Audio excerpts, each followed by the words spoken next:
स्वागत है आपका स्मार्ट सिटी गाइड में। भारत की एक महत्वाकांक्षी एक्सप्रेसवे परियोजना का दिनांक 19 जनवरी 2023 को प्रधानमंत्री श्री नरेंद्र मोदी द्वारा शिलान्यास किया जा चुका है। यह एक्सप्रेसवे परियोजना हमारे देश का दूसरा सबसे लंबा निर्माणाधीन एक्सप्रेसवे परियोजना बन चुका है, दिल्ली मुंबई एक्सप्रेसवे परियोजना के बाद, और यह है सूरत चेन्नई एक्सप्रेसवे। और यह परियोजना वेस्टर्न इंडिया और सदर्न इंडिया के बीच बेहतर कनेक्टिविटी प्रदान करेगा। इतना ही नहीं, आपको बता दें कि सूरत चेन्नई एक्सप्रेसवे परियोजना के निर्माण से दिल्ली से चेन्नई के बीच एक्सप्रेसवे की डायरेक्ट कनेक्टिविटी स्थापित हो जाएगी। सूरत चेन्नई एक्सप्रेसवे का निर्माण भारतमाला परियोजना के अंतर्गत किया जा रहा है और यह परियोजना national highways authority of India अर्थात NHAI के अधीन आता है। यह एक्सप्रेसवे परियोजना एक ग्रीनफील्ड और ब्राउनफील्ड 6 लेन का एक्सेस कंट्रोल एक्सप्रेसवे होगा, जिसको कि फ्यूचर में 8 लेन तक एक्सपांड किया जा सकता है।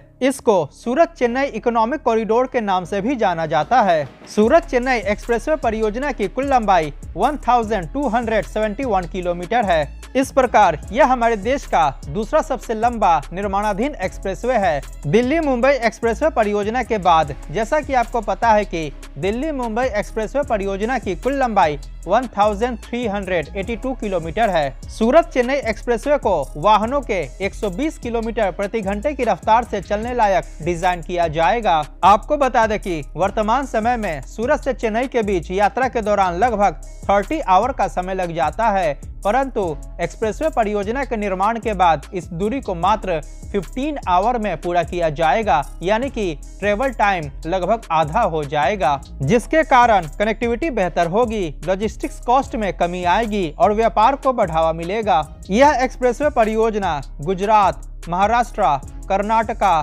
तेलंगाना, आंध्र प्रदेश और तमिलनाडु इन राज्यों से होकर गुजरेगा। अगर बात करें सूरत चेन्नई एक्सप्रेसवे के रूट के बारे में, तो यह परियोजना गुजरात राज्य में सूरत के नजदीक नवसारी के पास दिल्ली मुंबई एक्सप्रेसवे से शुरू होकर नासिक, संगमनेर, अहमदनगर, सोलापुर, कलबुर्गी, रायचूर, कर्नूल, नंदियाला, कडप्पा, तिरुपति होते हुए तमिलनाडु राज्य की राजधानी चेन्नई के नजदीक जाकर समाप्त होती है।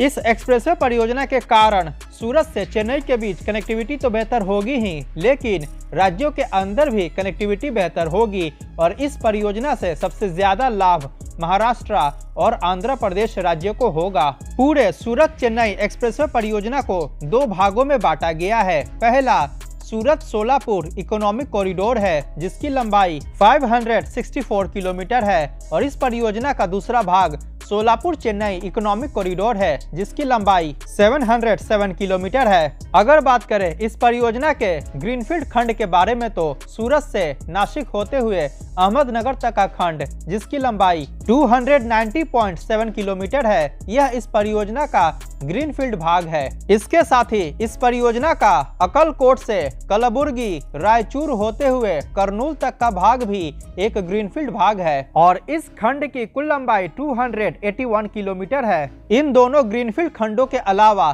सूरत चेन्नई एक्सप्रेसवे परियोजना के बाकी का भाग ब्राउनफील्ड खंड होगा, जिसके अंतर्गत वर्तमान के ही हाईवेज का चौड़ीकरण किया जाएगा और उनको एक्सप्रेसवे में अपग्रेड किया जाएगा। अगर स्टेट वाइज इस परियोजना के लेंथ की बात की जाए, तो गुजरात राज्य के अंदर इस परियोजना का लगभग 68 किलोमीटर लंबा भाग आएगा। महाराष्ट्र राज्य के अंदर इस परियोजना का 484 किलोमीटर लंबा भाग आएगा।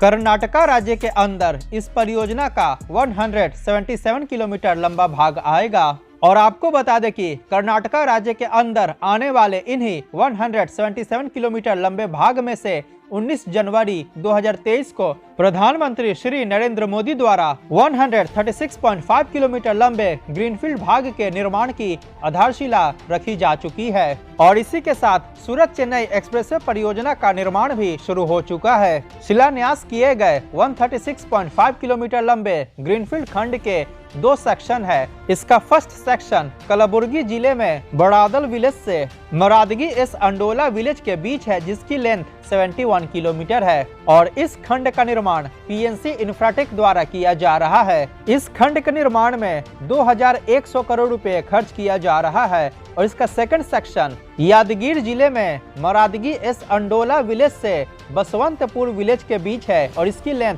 65.5 किलोमीटर है और इसका निर्माण दिलीप बिल्डकॉन द्वारा किया जा रहा है और इस खंड के निर्माण में 2000 करोड़ रुपए खर्च किए जाएंगे और कर्नाटका राज्य के अंदर आने वाले बाकी के 40.5 किलोमीटर लंबे भाग का भी निर्माण कार्य बहुत ही जल्द शुरू किया जाएगा। सूरत चेन्नई एक्सप्रेसवे परियोजना का तेलंगाना राज्य के अंदर लगभग 65 किलोमीटर लंबा भाग आएगा। आंध्र प्रदेश राज्य के अंदर इस परियोजना का 321 किलोमीटर लंबा भाग आएगा और तमिलनाडु राज्य में इस परियोजना का 156 किलोमीटर लंबा भाग आएगा। इस प्रकार पूरे एक्सप्रेसवे परियोजना की लंबाई 1271 किलोमीटर हो जाती है। इस परियोजना के सूरत से अहमदनगर के बीच के ग्रीनफील्ड भाग का डीपीआर तैयार किया जा चुका है और जमीन अधिग्रहण की प्रक्रिया भी लगभग पूरी होने वाली है और कुछ भाग का टेंडर भी इनवाइट किया जा चुका है और इस परियोजना के दूसरे ग्रीनफील्ड भाग यानी कि अकलकोट से करनूल के बीच के ग्रीनफील्ड भाग का भी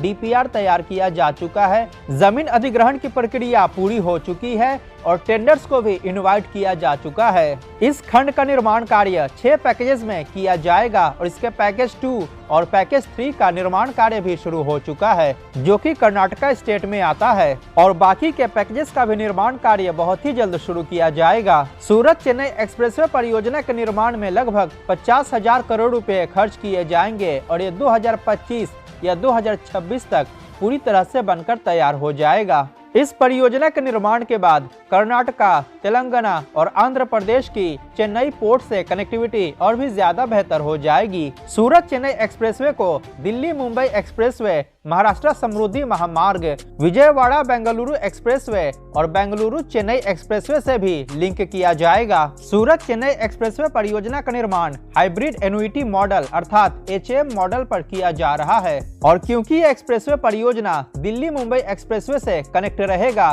तो यह परियोजना सूरत और चेन्नई के बीच बेहतर कनेक्टिविटी स्थापित करने के साथ साथ दिल्ली और चेन्नई के बीच भी बेहतर कनेक्टिविटी स्थापित करेगा। जैसा कि मैंने शुरू में आपको बताया कि इस एक्सप्रेसवे परियोजना को दिल्ली मुंबई एक्सप्रेसवे से लिंक किया जाएगा गुजरात राज्य में सूरत के नजदीक नवसारी के पास। इस प्रकार दिल्ली मुंबई एक्सप्रेसवे और सूरत चेन्नई एक्सप्रेसवे परियोजना के निर्माण के बाद दिल्ली से चेन्नई के बीच एक्सप्रेसवे की डायरेक्ट कनेक्टिविटी स्थापित हो जाएगी और इसका लाभ यह होगा कि वर्तमान समय में दिल्ली से चेन्नई के बीच बाय रोड यात्रा के दौरान लगभग 48 आवर का समय लग जाता है, परंतु एक्सप्रेसवे कनेक्टिविटी स्थापित हो जाने के बाद दिल्ली से चेन्नई के बीच की दूरी को मात्र 25 आवर्स में पूरा किया जा सकेगा। सूरत चेन्नई एक्सप्रेसवे को महाराष्ट्र समृद्धि महामार्ग से भी लिंक किया जाएगा। इसके कारण मुंबई और चेन्नई के बीच भी बेहतर कनेक्टिविटी स्थापित हो जाएगी। आज के वीडियो में इतना ही। स्क्रीन पर दिख रहा है वीडियो पर क्लिक करके